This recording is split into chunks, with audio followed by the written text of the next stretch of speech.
Depuis les temps anciens, deux villages règnent en maître sur l'Espagne. À l'est, on retrouve le village caché du Barça. À la capitale, le village royal du Real, soutenu par le pouvoir, la gloire et l'empire. Depuis des générations, les deux clans se vouent une haine incommensurable. La rivalité entre ces deux clans dépassait le sport. C'était une guerre de prestige, d'honneur et de destinée. Mais cette rivalité ne venait pas seulement du football.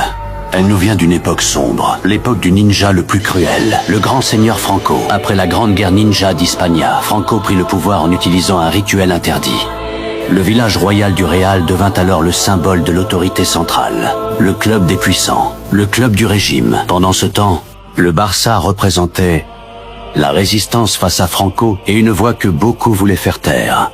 On raconte qu'un jour, lorsque la lune rouge apparut, les plus grands ninjas se réunirent pour un combat légendaire. Le village du Real l'emporta avec un score de 11 buts à 1.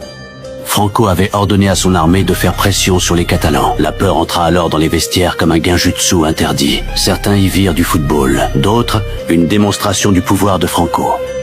Et depuis ce jour, quand le Classico commence, ce n'est plus un simple match. C'est l'histoire qui revient se battre. Chaque tacle porte le poids du passé. Chaque but rallume les anciennes blessures. Ce dimanche, on va assister à cette rivalité entre ces deux clans. Qui l'emportera cette fois-ci?